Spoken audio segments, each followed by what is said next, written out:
Well, hey John. Hey, we just put a tray of Easter cookies into the oven. Right. Yes, this is our Easter cookie baking project. We didn't turn the oven down. All right. So, and now we're getting ready to make just a very simple vegetarian sauce to have something with. I don't know what yet. Right. I think we're staying away from pasta or anything like that today because we know we're going to be eating cookies. Right. So this is what you do. You measure out, where am I going to have my carbs today? Yeah. And even though the cookies are high protein, high fiber, gluten free, and sugar free, there's still lots of carbs in them from the various gluten free flours. Now, we're going to be making again a tomato, probably a lot of chopped cilantro because we have to use it up because it's going south. It's not really quite south yet. Here's a tip, though, and I should have done this. I should have had the presence of mind to do this earlier in the week. If I'm not going to get around to washing it and preparing it, it's a good idea when you have big stems like this. Just put it in water like it's a plant. Put it in water in a vase, yeah, because that would have kept it a little bit livelier. It'll be all right though. It's still a decent bunch. As a matter of fact, I don't see anything too bad with it just yet. We caught it. Today we're going to probably use it all in one way or shape or form or another.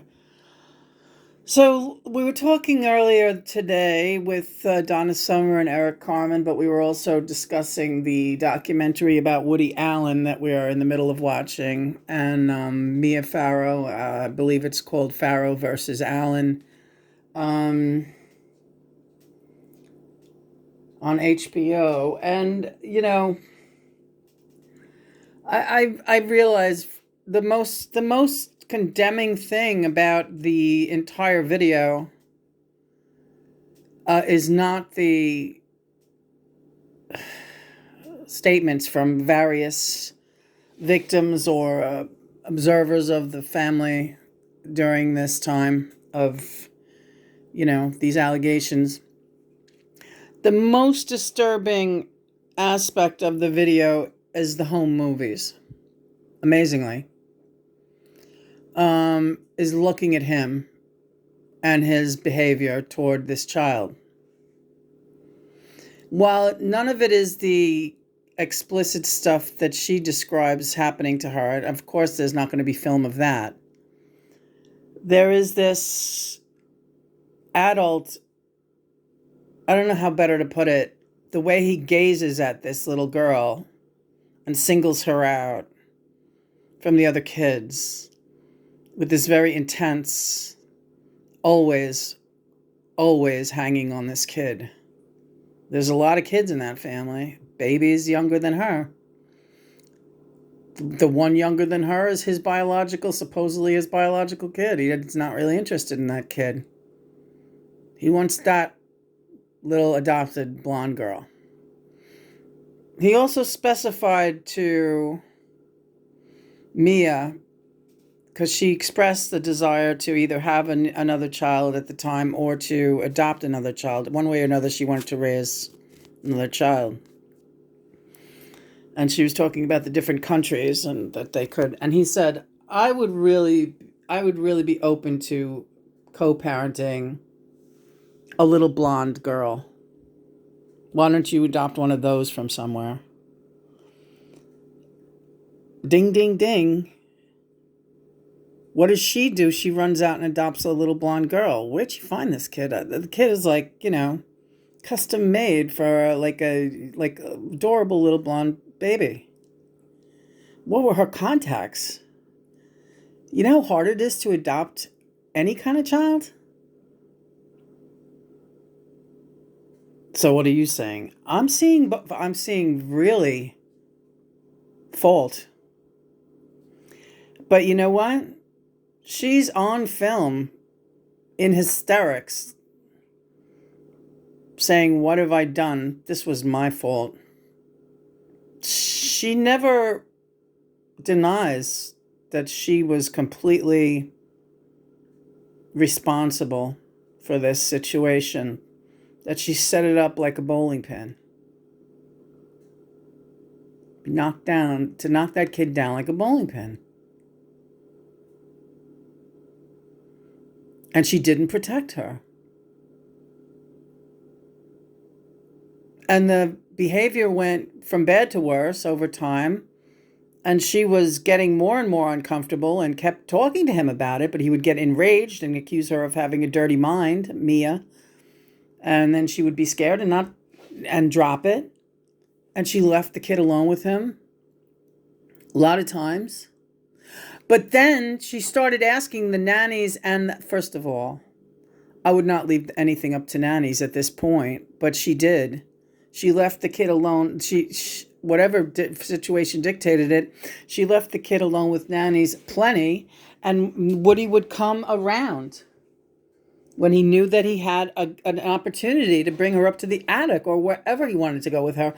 At one point, there was like testimony that the nannies, Woody stopped by and all of a sudden the kid was missing. And so was he. And they were running all over this property, calling this kid's name because they knew that Mia was on her way back and she's going to have a shit fit if the kid is...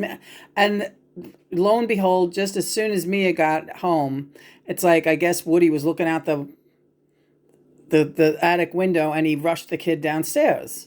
And suddenly it's like, oh, okay, there's the kid. Okay. But nobody said anything to her that, okay. I don't even know. What do you call something like this? Hiding in plain sight and abject neglect that gets overlooked because of everything that's going on around it. This army of children. This army of biracial children, nannies, photographers, whoever's around that day. And Woody skulking around in the mix. Getting his fix. I'm not saying it in a giddy or gleeful way. This is a sick guy. And he's not happy about being a sick guy, but he's also in severe denial about it. And doesn't want his public to think that. And a lot of his public refused to think that. Including you. For the longest time. Especially after reading his book. Nothing went off in your mind reading his book. He very effectively paints Mia as... It all worked out in a perfect storm for him because Soon-Yi took all of the attention away from what was going on with the little one, the little girl, and his relationship with Soon-Yi became big news. And then it was easy to paint Mia as a woman scorned, right? And to say she's making this up because she's crazy with grief over that I left her for a younger woman. Never mind that it's her adopted daughter. That's neither here nor there. At this point, he's just completely deflecting any kind of attention. It's really a masterful manipulation. It's mind-boggling to watch it. And it's also mind-boggling he had me hoodwinked too. But again, the most condemning thing, if you watch this video... No, John's asking if I want to talk to Woody. Not right now. If you watch the video, his body language and especially the look of lust, I can only say lust on his face. And I don't know why. Mia Farrow seems like a very bright woman, and she's a very good actress, and she knows a lot about facial nuances, and she's a master at that. She's a great actress in that way. But she didn't see that on these home movies, that she was often the one making the film. Why is he like that with this one? It's not just because she's a cute little girl. That's not a normal look for a man to have with a child. So, knowing what you know now, and everything you said is spot on. Spot on. Knowing what you know now, can you forgive him? I can not forgive the behavior. I don't. How do you forgive your father? No, I don't forgive the behavior because it was so damaging. And because they cannot admit to what they did. Right. Both cases.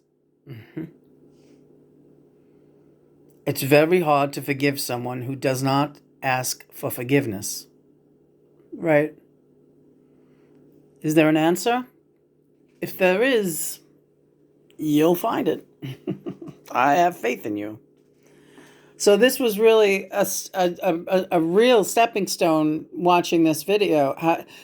John makes everything available to me when he wants me to see something. Yeah. Watch out, Maisie, kiddo. Let me just see what's going on with this damn stove. Oven. Watch out, kid. This cat's going to get her ass run over. I know it. Especially that little black foot. Look at that little black foot. It wants to fucking go under the wheel. Maisie, I'm going to have to cook you something in a little while, all right? This smells so fucking good. That's a cookie sheet. What you see there is a cookie sheet, right? And it's so much easier. Yeah. John's mouth is watering. I want you to know. It's so much easier. I just lowered the heat just a tinge. Love my new stove. Love it. So beautiful. So we had the batter base, and we added talk about switching subjects. And we added poppy seeds and a little bit of very finely ground sesame flour. So it's going to be a nuttier. Yeah, it's still got the butterscotch chips in it, but it's going to be like a nutty buddy. Maisie, you're going to have to wait. I cannot feed you now. Mommy's got too much happening. Too many ducks in the oven. Yeah. She's all right. She's just saying, oh, what's up, Mommy? What's up? What's up? What's up? And then she's looking at the closet. Yeah. Well, this is their closet. What do you want to have with your with my sauce? Okay, let's see. Should we do the angel hair? Sure, why not? All right. Those are the calorie-free noodles. What else? I'm not in the mood for pulpo. What else we got? Well, we'll check the freezer, but I'm thinking maybe a little crab meat. All right. Go with crab meat today. And talking about crabs, there's Maisie, and she gets her food. This is a lot of prep work. Yeah, it's okay. You get her out of the way and she'll be fine. Maisie. Now she's just going to sit there and stare at me. But not move out of the way. So yeah. So that's like a crazy thing. But it's and we'll watch it to its conclusion, and we'll weigh in again on it later, right? All right, I have a lot of chopping to do. I have a lot of cutting to do. I have a lot of cat feeding to do. I have a lot of can opening to do. I can't even think straight. I am sick to my stomach. My arms are killing me. My hands are killing me. I'm ready to bag it all. All right, well, that's easy enough. Leave everything on the counter and forget it. I'm doing it.